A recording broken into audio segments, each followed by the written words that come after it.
దేశాభివృద్ధి కోసమే త్యాగం చేసిన గాంధీ కుటుంబం నేడు ప్రధానమంత్రి నరేంద్ర మోదీ చేతిలో కక్ష సాధింపులకు గురవుతుందని మంత్రి పొన్నం ప్రభాకర్ ఆరోపణలు చేశారు. దేశం కోసం ప్రాణాలు అర్పించి దేశంలో ప్రజాస్వామికంగా పరిపాలన కొనసాగించిన కాంగ్రెస్ నాయకత్వం అవినీతికి పాల్పడదలుచుకుంటే వారి చేతిలో ఉన్న అధికారంతో గాంధీ కుటుంబం ఎక్కడో ఉండేదని అన్నారు. సిద్దిపేట జిల్లా హుస్నాబాద్ నియోజకవర్గంలో మంత్రి పొన్నం ప్రభాకర్ పర్యటించారు. ముందుగా హుస్నాబాద్ మున్సిపల్ పరిధిలోని ఆరేపల్లి జంక్షన్ అభివృద్ధి సుందరీకరణ పనులను పరిశీలించారు మంత్రి పొన్నం. అనంతరం ఎల్లమ్మ చెరువు కట్ట సుందరీకరణ అభివృద్ధి పనులను పరిశీలించి పనులు వేగవంతం చేయాలని అధికారులను ఆదేశించారు. ఈ సందర్భంగా మంత్రి పొన్నం ప్రభాకర్ మీడియాతో మాట్లాడారు. రాజకీయంగా కాంగ్రెస్ను ఎదుర్కోలేక ఇలాంటి చర్యలకు నరేంద్ర మోదీ పాల్పడుతున్నారని విమర్శించారు. తమ పార్టీ అగ్రనేతలు అడిగిన ప్రశ్నలకు మోదీ జవాబు చెప్పలేక కాంగ్రెస్ నాయకత్వాన్ని బలహీనపరచాలనే కుట్రతో ఇలాంటి వేధింపులకు గురిచేస్తున్నారని మండిపడ్డారు. సిబిఐ, ఈడీల మీద ఆధారపడే మోదీ ప్రభుత్వాన్ని నడుపుతున్నారని ఆరోపించారు. మిత్రపక్షాలకు సంబంధించిన నేతలు ఎంత అవినీతి చేసినా మాట్లాడకుండా రాజకీయంగా ప్రత్యర్థులను కక్ష సాధింపు చేసే ధోరణి మంచిది కాదని హితవు పలికారు.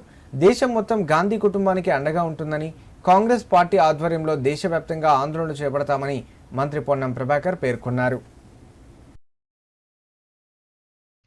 దేశం కోసము ప్రాణాలు అర్పించి దేశంలో ప్రజాస్వామికంగా పరిపాలన కొనసాగించిన కాంగ్రెస్ పార్టీ నాయకత్వం అవినీతికి పాల్పడదలుచుకుంటే వారి చేతిలో ఉన్నటువంటి అధికారంలో వారు ఎక్కడో ఉండేటువంటి వాళ్ళు.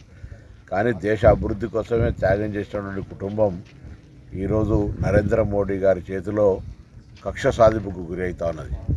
రాజకీయంగా ఎదుర్కోలేక కాంగ్రెస్ పార్టీ ఎప్పుడెప్పుడైతే బలపడతా ఉందో, భారతీయ జనతా పార్టీ బలహీనపడే సందర్భంలో నరేంద్ర మోడీ గారు జవాబు చెప్పలేక అటు పార్లమెంట్లో కానీ బయట కానీ ప్రజల వ్యతిరేకత వస్తున్న సందర్భంలో కాంగ్రెస్ నాయకత్వాన్ని డిమోరలైజ్ చేయాలని ఇటువంటి వేధింపులకు గురి చేస్తూ ఉన్నారు. ఇది రాజకీయ కక్ష సాధింపే. 80 సంవత్సరాలు పడ్డ సోనియా గాంధీ గారి పైన ఇటువంటి కార్యక్రమాలు చేయడం కానీ, లేదా నేషనల్ హెరాల్డ్ ఆ రోజు స్వతంత్రం కోసం పోరాడే సందర్భంలో తీసిన పత్రికకు సంబంధించిన అంశం మీద రాజకీయం చేయడం కానీ ఇవన్నీ కూడా చూస్తూ ఉంటుంటే బీజేపీ పార్టీ సిబిఐ, ఈడీల మీదనే ఆధారపడి ఈ ప్రభుత్వాన్ని నడుపుతోంది. మిత్రపక్షాలకు సంబంధించిన వాళ్ళు ఎంత అవినీతి చేసినా మాట్లాడకుండా రాజకీయంగా ప్రత్యర్థులను కక్ష సాధింపు చేసే ధోరణి మంచిది కాదు. తప్పకుండా దేశం మొత్తం గాంధీ కుటుంబానికి అండగా ఉంటుంది. రాజకీయాల లోపల మచ్చ లేనటువంటి కుటుంబంగా ఈరోజు దేశ స్వతంత్రం కోసం పోరాడిన పార్టీకి సంబంధించినటువంటి వారసులుగా జరుగుతున్న సందర్భంలో ఇటువంటి వేధింపులను అందరూ కూడా ఖండించాలని సందర్భంగా కోరుతూ కాంగ్రెస్ పార్టీ దేశవ్యాప్తంగా ఉద్యమం చేస్తుంది. ప్రజలందరూ కూడా ఆలోచన చేయండి.